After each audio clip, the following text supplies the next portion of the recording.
Well, good afternoon and welcome to HYROX's weekly webinar where we're going to talk about what we see happening in the global economy, financial markets, and the world of wealth management, and how all of this impacts our decisions on the best courses of action for our and your investment strategies. We invest our money in the exact same models as our clients, and we think that this defines the true nature of our prudent and disciplined investing strategy. Our discretionary management enables us to make quick decisions and execute them immediately for all of our clients simultaneously, which is especially important in volatile markets as we take advantage of opportunities that avail themselves to us. I'm Scott Tomlinson. My partner and colleague Paul Tepsich, the founder of HYROX, who is normally with us on this call, has a prior engagement today. He will be back next week. Our financial planner and wealth forecast specialist, Bianca Tomlinson, is also on the call with me, and it just so happens that we are simultaneously doing this as the Blue Jays play in Game 4, so we do not expect to have a whole lot of live listeners, but we are recording this webinar so that those who can't join us live, and I wouldn't expect anybody to be here today, can tune in when it is more convenient. If you are a first-time listener and would like a little more information about our private client services and our disciplined investing strategy, we have a separate introductory webinar that will provide you with this on our website under the Private Client Division tab. Well, as we do for each webinar, we're going to quickly recap our themes for 2016 before we get started on what happened since we last talked. Now, as you are all aware by now, our overall and overriding theme for 2016 is that financial markets will remain volatile, and we expect that to continue. Uncertainty has increased the amount of cash sitting on the sidelines waiting to be invested, and often market moves lower in price see some increased buying, which thus far has put a floor under most markets, limiting their downside. We continue to think that the risk of a recession in the U.S. is high and rising, especially if the U.S. Federal Reserve chooses to raise interest rates in the next couple of months. Deflationary pressures appear to be easing in North America and Europe, but less so in Asia. An extraordinary stimulative central bank monetary policy on its own has not been able to reignite economic growth, and now central banks are revisiting their options. There has been a concerted pushback against globalization and freer trade on a global scale, with Brexit as a key. Throw in the terrorist threat, Russia in Syria, North Korea, and the sum of it all is continued and greater uncertainty. Well, bond markets are confused, and that means that all financial markets are at the moment quite confused. Equity markets and equity market prices do not truly reflect the underlying fundamentals and remain, in our opinion, expensive. Well, as I say each week, we are in a time when the risk-free rate of return is basically 0%. Inflation, depending on your circumstances, is at or about 2%. So the math suggests that to get better than inflation growth with your money, you need to take risk. The question is how much and what kind of risk. We think that investors are taking on too much risk relative to their potential returns. Let's have a look at what's been driving markets over the last week. Volatility has been steady at the higher levels over the last week. We believe that there will be more of that volatility to come down the road. And with higher uncertainty comes higher levels of fear, and we certainly think that there is more fear to come as well. Now, since our last webinar, our benchmark world equity index is higher by about 0.5% and up by about 4 3/4% on the year. Canada's S&P TSX was the best performer over the course of the last week, and Australia's All Ordinaries Index was the worst performer. The Canadian TSX is still the best performing country index in the developed world this year. China's Shanghai Composite Index still the worst performing. And sorry to be repetitive here each week, but we think it is important to remind you all how broad and diverse our global benchmark equity index is. We compare the performance of our global equity model to the performance of this index, which covers close to 2,500 companies domiciled in 23 developed countries and 23 developing countries, and covers 10 economic sectors. We want to have a global focus so as not to be susceptible to what is called home country bias, where investors are under-diversified and take on greater amounts of risk by being too exposed to the assets of the country that they live in. It is also important to remember that many of the companies in our benchmark index have a global perspective, so we also need to keep in mind that it is the companies that we are investing in, not necessarily the countries. Now, our benchmark equity index remains in its downtrend channel from way back in May of 2015 without follow-through buying to push it any higher at this time. With the recent volatility, the total returns have moved lower. Year to date, just a little under 5%. The one-year return, a little under 3%. Three-year return, about 3.38, and the five-year return, longer term, about an 8.69. Well, fixed income prices were a little changed this week. The Canadian Preferred Share Index was higher. We use XBB, the Canadian Bond Index ETF, as the proxy for our fixed income benchmark, and it was a little changed over the course of the week. For XBB, the year-to-date return is 3.61. The one-year return just a little under 5%. Three-year return 5.20, and the five-year return around just a little under 4%. And if you combine the equity and bond indices into a balanced scenario and it allow for fees and MER costs, the total return for a 60% equity, 40% bond index combination year to date is 3.33%. For 1 year, 2.5%. For 3 year, just a little under 3%. 5 year, a little over 5.5%. The less risky, 40% equity, 60% fixed income balanced combination returned year to date just a little over 3 3/4. The 1 year return, a little under 3%. 3 year, about 3 1/4. And the 5 year a little over 5.5.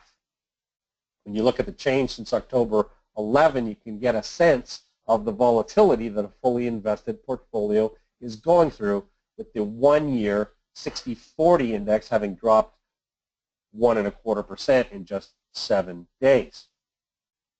As we've been discussing in previous weeks, stocks and bonds have recently become positively correlated, which means that they are moving in the same direction. Normally, it is expected that bonds will provide an offsetting price rise to falling equity prices and vice versa, and is part of the rationale behind having a balanced portfolio, which is intended to reduce volatility when they are negatively correlated. As a result of the current positive correlation, fully invested balanced portfolios are experiencing greater than normal degrees of volatility. That is why we are seeing greater than normal swings in the returns of those benchmarks. When we look at the portfolio of a HIROC client who started with us in January and has a 60/40 balanced portfolio, which includes an underweight exposure to equities, recently adjusted exposure to fixed income, and also more exposure to non-correlated assets in our tactical model, the total return this year to date after fees and costs is 6.12%. Now, the combined fully invested benchmark total return after allowing for fees and costs over the same time period is at 3.33%. So our defensive strategy with lower exposure to the equity market than the benchmark and exposure to non-correlated assets through our tactical model has had better returns. Over the last week, this client portfolio return is lower by about 0.65%, where the fully invested balanced benchmark 60/40 portfolio is lower by close to 1 full percent. For our client, lower volatility, better risk-adjusted returns, and a better total return. After fees and costs, the one-year performance of a 60/40 HIROC client is a 5.63 total return compared to the combined benchmark at 2.5, a little over 2.5%. Now, the longer-term 4+ year annualized total return since inception is 7.70 versus the benchmark of 5.75 over the same time period. Now, I must also remind all of our client listeners that historical returns are in no way a guarantee of future returns, although at HIROC we do work very hard to try to get the best possible risk-adjusted returns for our clients and ourselves at all times. In the world of commodities, nat gas was considerably higher over the course of the week. Copper was lower. Copper, which is often a bellwether for the health of the global economy, has been moving basically sideways since hitting its lows back in January. Oil was slightly lower on the week, but remains in its uptrend from last January and February. And the Bloomberg Commodity Index also continues to trend higher. Well, the U.S. represents more than 20% of the global economy, and with over 50% of the companies in our benchmark index domiciled in the U.S., we keep a very close eye on what's going on there. Well, the U.S. presidential election is likely Clinton's to lose with 3 weeks to go. The real races will now be for the Senate and the House. A Democratic sweep may be a financial market nightmare if the Democrats will have total control of the U.S. government, and we believe the result could be larger fiscal deficits, and that could put further pressure on interest rates. Now, debate number 3 is Wednesday evening and may provide for interesting reality TV melodrama, given that Trump appears to be backed into a corner, claiming that the election has been rigged against him. Meanwhile, third quarter GDP estimates continue to decline, now down to 1.9% from expectations of close to 3.8% back in August. Forecast of third quarter real personal consumption expenditures growth fell from 2.9% to 2.6% after Friday's retail sales report from the U.S. Census Bureau. Generally, consumers have been deferring purchases in front of the uncertainty of the election.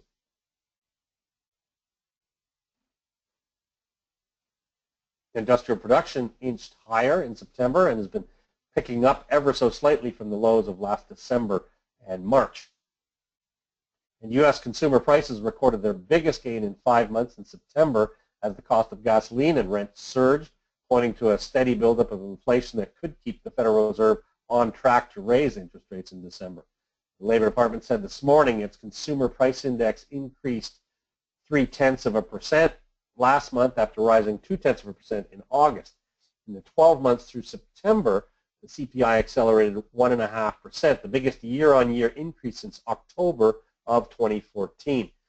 The CPI rose 1.1% in the year to August. Last month's increase in the CPI was in line with economists' expectations, but underlying inflation showed signs of moderating amid a slowdown in the pace of increases in healthcare costs after recent robust gains. Now, the so-called core CPI, which strips out food and energy costs, gained 0.1% last month after climbing 0.3% in August. Now, that slowed the year-on-year increase in the core CPI to 2.2%, following a 2.3% rise in August. The Fed's target is 2%, but they monitor the core personal consumption expenditures price data, which will be released at the beginning of November.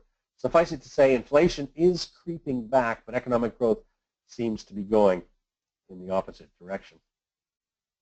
Elsewhere in the global economy, 30 countries and economies, including 17 Organization of Economically Developed Countries, participated in this international survey of financial literacy using the OECD toolkit to collect cross-comparable data. In total, 51,650 adults aged 18 to 79 were interviewed using the same core questions in a total of 30 languages.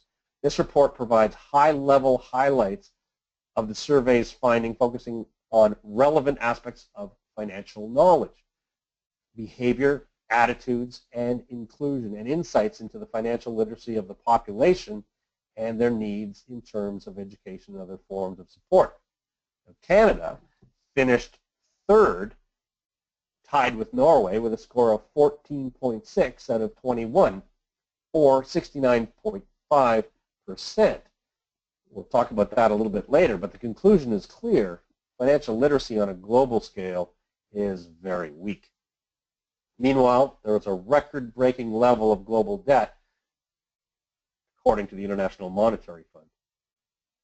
On the Brexit front, Scottish First Minister Nicola Sturgeon offered her strongest signal yet that she will call a vote on independence if she does not like the Brexit terms that Prime Minister Theresa May negotiates.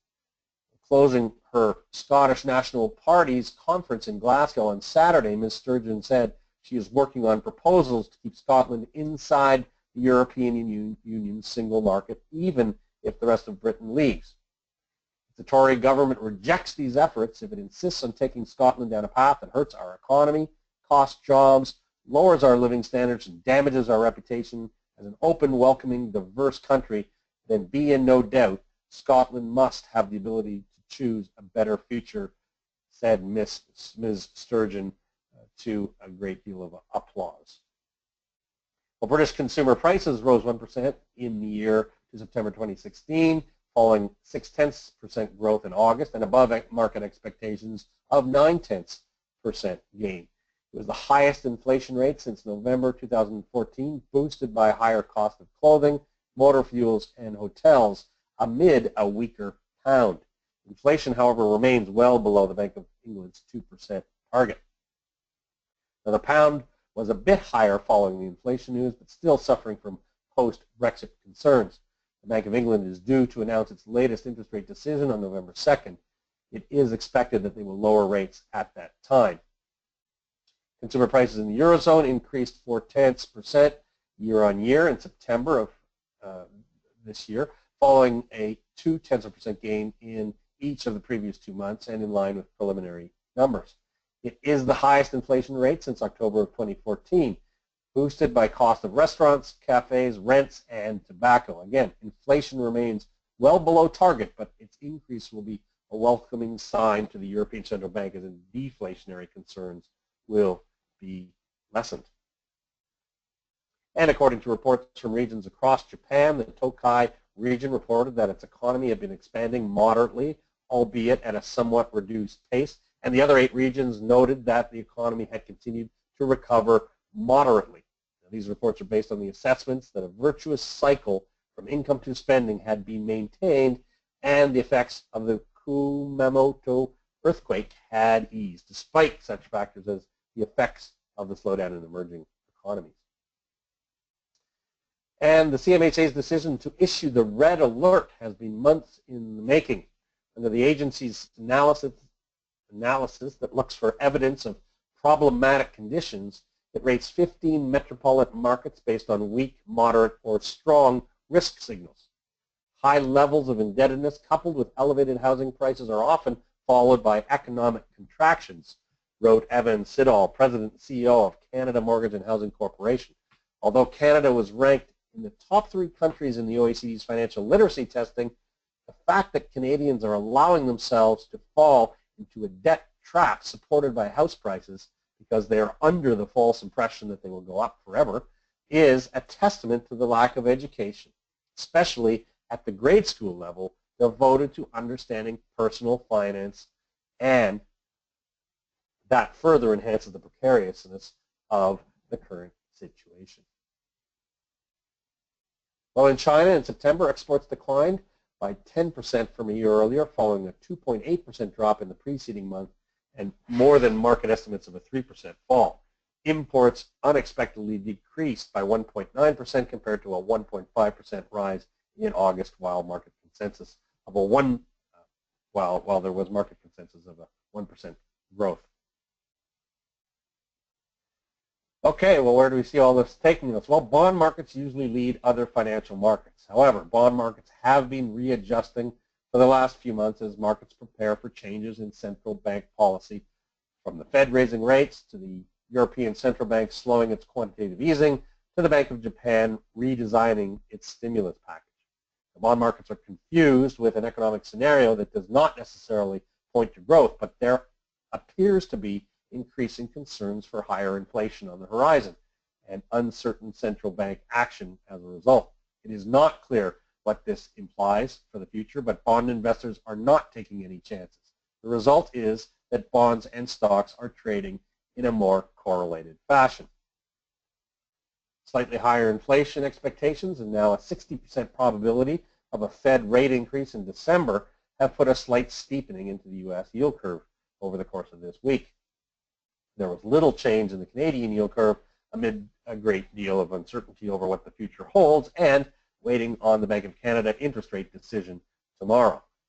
In the UK, stronger inflation data has pushed rates higher, and the same for the Euro-German curve.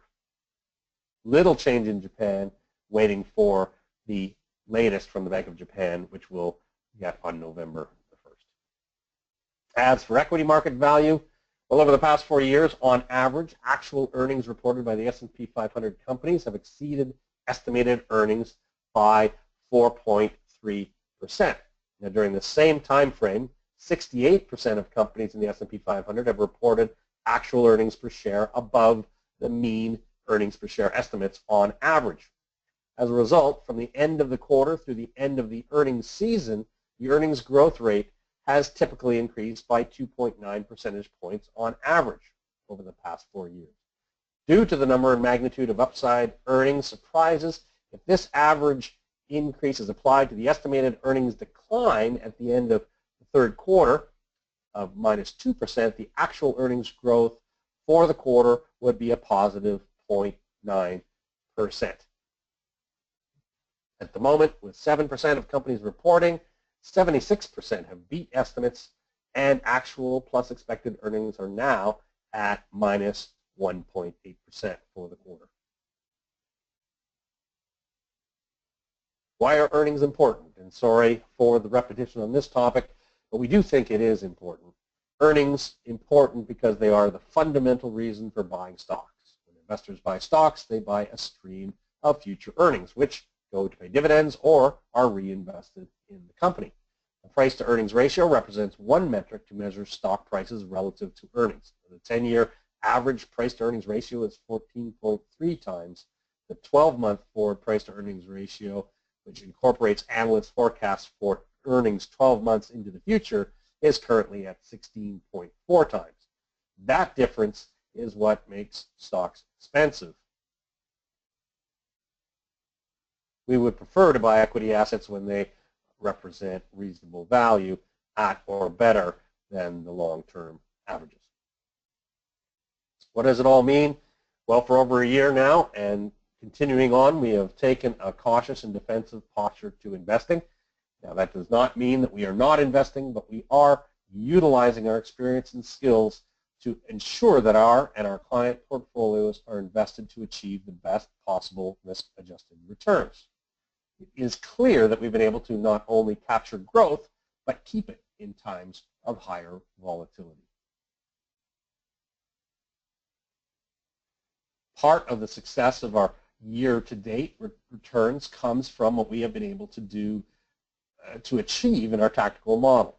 We have been active through a combination of intrinsic value trades, strategic trades in energy stocks and high-yield bonds, and some event-driven trading that came to fruition in early October this month.